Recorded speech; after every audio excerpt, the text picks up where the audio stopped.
Good morning, everybody. I am getting ready to part out. It is 5 o'clock in the morning, and I'm trying to get out of here without waking anybody up. But today I fly out to Clearwater, Florida for the Bachelor party. It's a little early, but it's the best time for us to do it, and we wanted to make sure that it was on one of the guys that's going. He works at a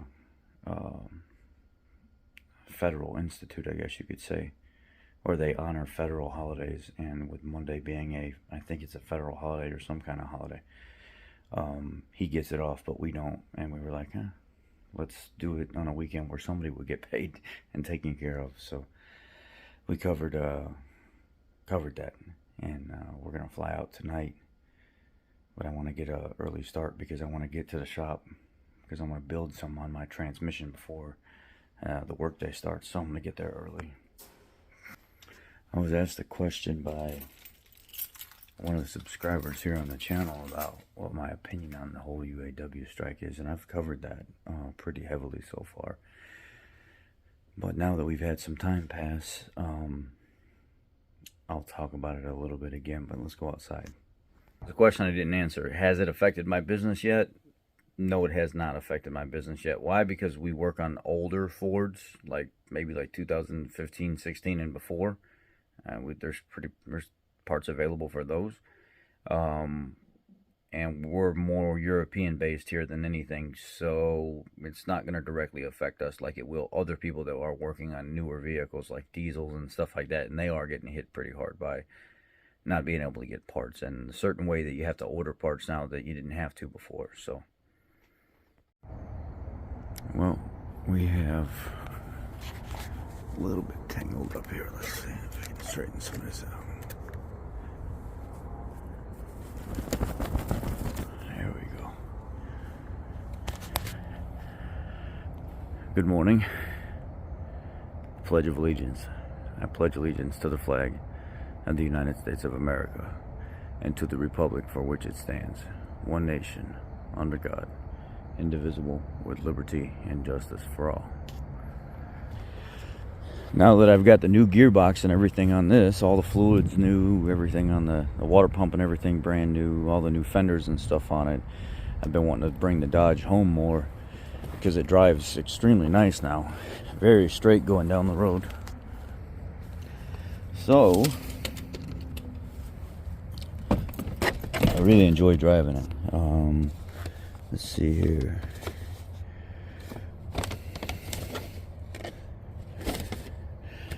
My fiance made special hats for our trip this weekend. So we have labeled hats. She made it all at home. She made some koozies for us. This is acrylic. And she put us together a hangover kit. It's got some dude wipes and stuff in there, and some Tylenol and stuff for the next day in case we get a little crazy while we're down there. If you guys would like to see merch like this on the channel with the golden beard on it, let me know. We can look into that. She just runs good, man. She runs absolutely. I couldn't be happier with how this truck is running right now. Transmission is shifting great. You guys know we put a new transmission in it not too long ago, probably 1,000 miles ago, 1,500 miles ago. Got the new bed on it. Got a little bit of exhaust leak developing. I think it's because of how tight the manifold was to the bend of the converter assembly and stuff I put in it.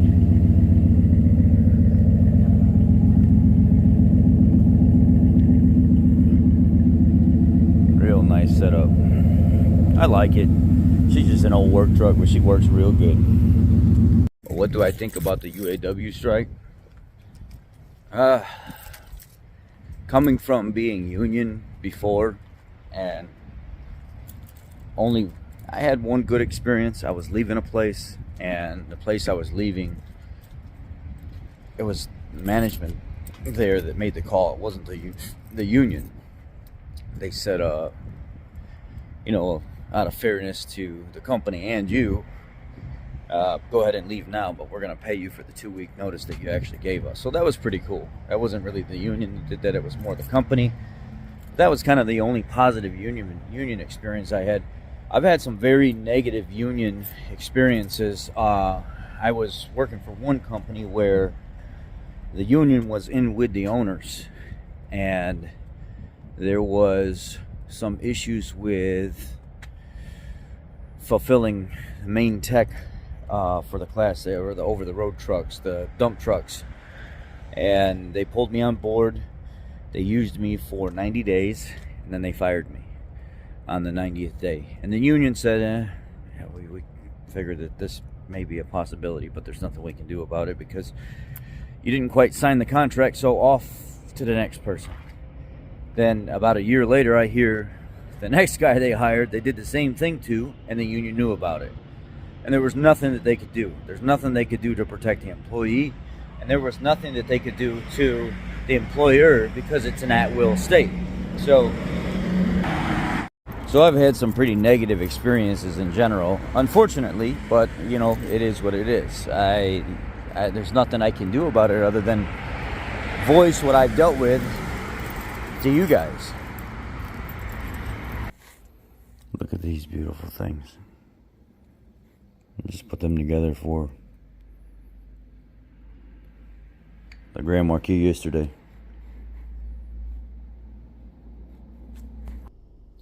In some of the story with the whole union situation that I dealt with was, the more I got involved with figuring out the politics behind unions, the more I realized that a lot of unions are highly corrupt. A lot of them are in the pockets of people in towns doing certain deals and stuff like that with contracts and skimming money, and we'll charge this much and then you approve it and then we'll give you so much skimmed off the top or something like that. The shit's going on it happens everywhere. And people try to make it seem like, oh, my union's a saint, my union's a saint. Your union is a fucking dirtbag union.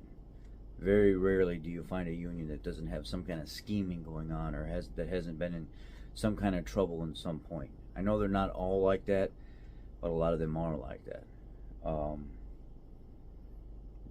Also, the fact that these guys, the company that I worked for, they had previously gotten in trouble years before going into business themselves because they were in a union and they were in charge of municipality orders and stuff placed and repairs done to certain construction equipment, and they got caught with the union people somehow laundering money on the parts and being able to get parts and stuff cheap, but then turning around and selling it for a huge profit and cutting the union people and stuff into it for turning a blind eye on doing like investigation on the company and stuff like that to try to figure out where, how, and what was going on. The union was covering their ass for a long time because they were making a certain amount of money off what the guys were doing. And eventually it came out in the wash and they ended up getting fired from their job, and I think they switched unions, or their union rep or president or whoever it was got fired. This whole UAW thing is unnecessary. This could have been fixed at company level. This could have been fixed with the people. People need to start holding their employers accountable. People can do that. You can go to your employer and be like, you know what? Well, I'm not turning another wrench, and I'm not doing none of this until you start paying more money.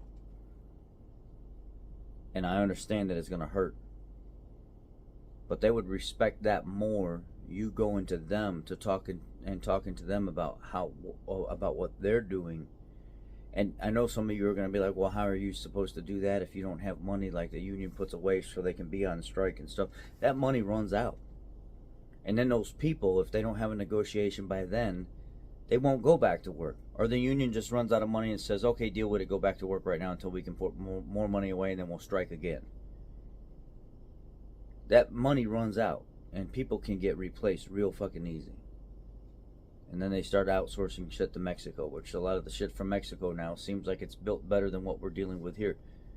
Something you guys don't know about, I put out last night, and a lot of you haven't seen yet, is the fact that now, first of all, we got all these vehicles for the last couple of years. They've been just completely shit built from the factory. And I've told stories about how I've seen vehicles coming directly from the factory on the trucks, the transport trucks, right off into the dealership before anybody's even touched it yet. The sunroof drains unplugged on the Super Duties and stuff, the F-150s, and as the transport truck is just coming to the dealership and the water's getting in the sunroof track area and it's supposed to be draining out appropriately, it's draining out inside the cab, all over the dash, down the electronics and stuff like that. Mildew in the truck, rip the interior and stuff out, replace the customer's interior, sometimes the entire dash assembly, but that's okay. UAW workers ODing on the line, they're protected. The union will protect them.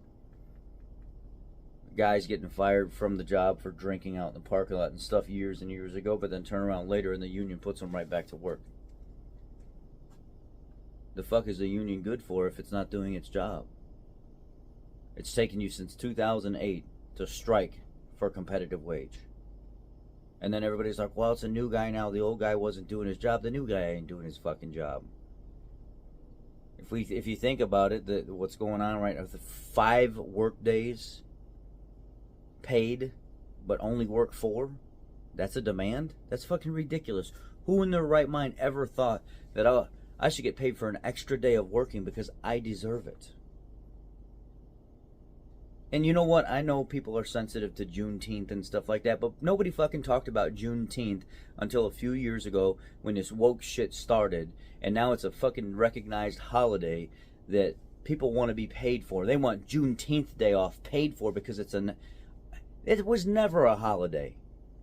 But now we got all this woke shit going on in the world. That shit's behind us. It was wrong. Everything about that was wrong. But that shit's behind us. And we keep digging up old shit and we keep trying to make it society's fucking problem now. And it's not. Unfortunately, people are not going to like what I have to say. But that's the reality behind it. All this bullshit going on with this woke shit. I want to be paid for this and I want to be paid for that, and this now needs to be a holiday.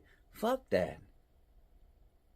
We're not about that anymore. We're about treating people fairly, loving everybody, accepting them for who they are.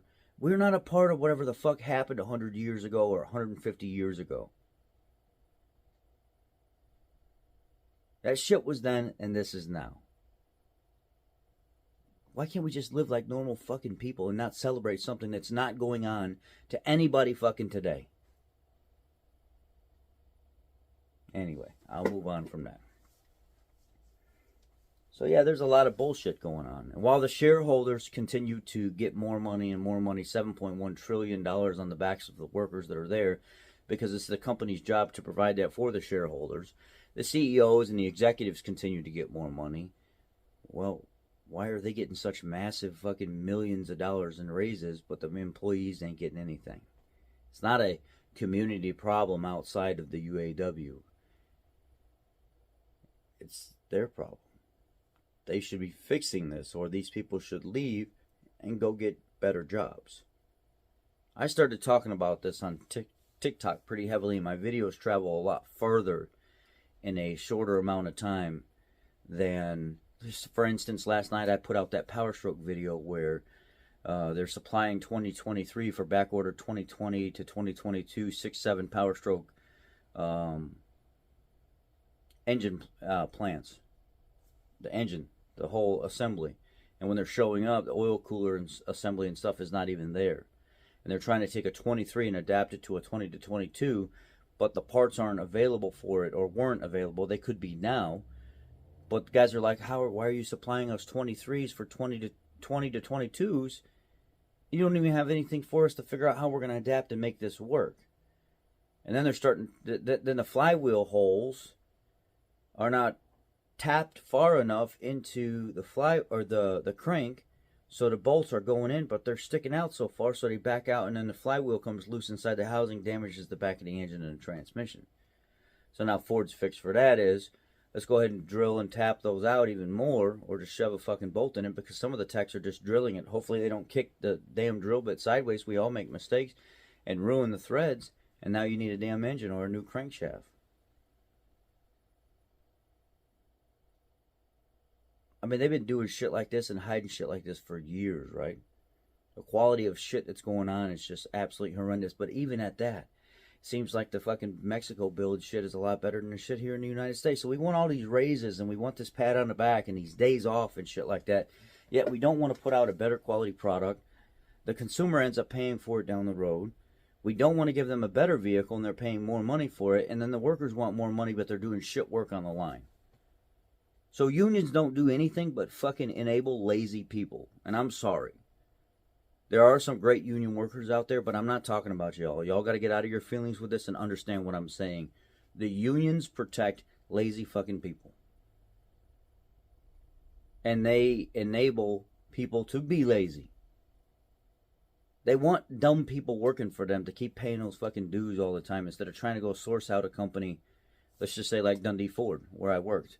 Competitive pay, medical benefits paid for, no dues every single month, platinum health care plan, over $40 an hour for the worker, the technician to be there working as a master.